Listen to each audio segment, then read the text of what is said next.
নমস্কার, আমি আজকে যে রান্নার ভিডিওটা তোমাদের সাথে শেয়ার করব সেটা তোমাদের সাথে আগেই আমি দিয়েছি, তবে সেটা শর্ট ভিডিও, ফুল রেসিপিটা দেওয়া হয়নি। তাই ভাবলাম যে আজকে তোমাদের সাথে একটু শেয়ার করে দিই কীভাবে বানিয়েছিলাম মালাই পনিরটা।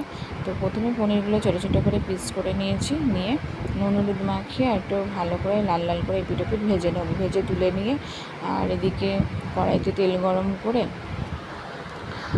যে মশলাটা বানিয়েছিলাম সেটা হচ্ছে চারমগজ, সাদা তিল, কাজু বাদাম কটা আর 4টে আমন্ডকে ভিজিয়ে রেখেছিলাম সকালে, তো ওগুলো আর একটুখানি আদা আর 2টো কাঁচা লঙ্কা দিয়ে ভালো করে মিহি করে পেস্ট করে নিয়েছি। তারপর কড়াইতে তেল গরম করে আমি একটা দারচিনি আর তেজপাতা ফোড়ন দিয়ে আর ওই মশলাটা দিয়ে ভালো করে কষিয়ে নিয়েছি। আর ওর মধ্যে 2টো কাঁচা লঙ্কাকে 4 পিস করে চিড়ে ওর মধ্যে দিয়ে ভালো করে কষিয়ে নিচ্ছি। স্বাদ অনুযায়ী লবণ, একটু সামান্য হলুদটা না দিলেও হয়, যার ইচ্ছা যেমন হলুদ পছন্দ হলে দেবে, না হলে সাদা ভাব রাখলে রাখবে। তো যাই হোক, দিয়ে একটু সামান্য স্বাদ অনুযায়ী চিনি দিয়ে ভালো করে মালাই টাইপসের একটু করে নিতে হবে এটা কষিয়ে।